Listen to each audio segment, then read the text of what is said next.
Broadside, day 260. I'm finding it interesting watching my kids learn to hate teachers.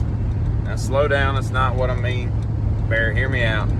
Everybody hated a teacher when they were a kid. You know, you got to go to school. You didn't want to go to school, and teachers suck and all that stuff. Unless you were that goody two-shoe bookworm that brought the teacher a damn apple every day. Like, we all hated our teachers. But then you go home and complain to your parents about how your third grade teachers sucked balls, and then they would be like, no, they don't, you suck balls. And really, it was just your misunderstanding of the fact that there's chaos and there's order in this world, and those third grade teachers were trying to enforce and instill some semblance of order into your chaos-driven mind so that you didn't just get to do whatever the hell you wanted to do.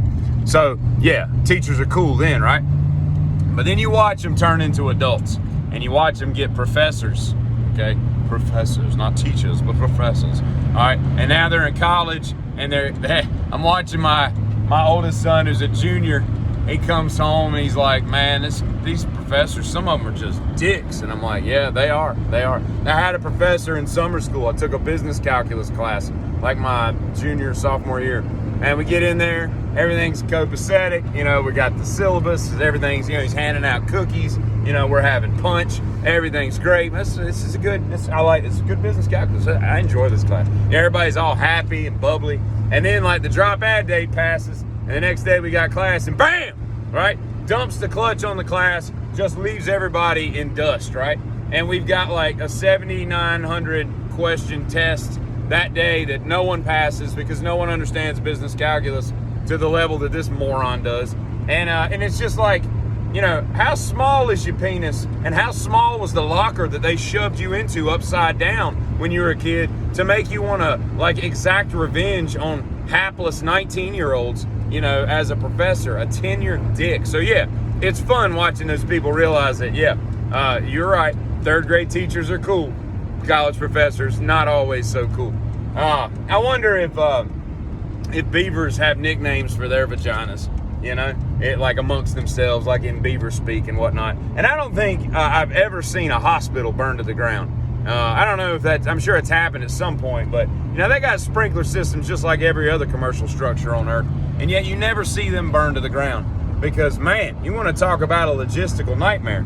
Try wheeling all that stuff out of there and saving all those lives. That would be just an absolute massacre. I'm not advocating for it. I'm just merely pointing out the fact that you don't see it very often. You got to be careful when you get married, because if you marry someone it makes your name transform into a dumb name, that's on you, man. I knew somebody whose mom was Lee. All right, sounded like a dang panda's name, right? L-E-E-L-E-E, okay? She married that dude knowing that her name was going to become like Lee Johnson to Lee. All right, that's your name. I knew two people's names, Jamie, spelled it the exact same way, got the same last name. Two Jamie Johnsons or whatever, you can't do stuff like that, man. Like, one of y'all needs to change your first name, change your last name, do something different to where you don't end up looking like a complete moron with the new name that you've established through your nuptials, okay? And if you're the strongest man, I think they should make the strongest man trophy weigh so much that only you can pick it up and carry it out to your truck to haul it home. Like, a mere mortal man couldn't see it. And if it fell out of the truck, land on the side of the road, and I'm like, hey, look, is that a strongest man trophy? I couldn't get that thing, and I can't steal that because I'm not capable of lifting it, right? It would have to be like an Atlas stone, right? And if you're the strongest man in the world, you're the only one that can lift that thing. So that just goes to show, it's like the last test before you leave the arena.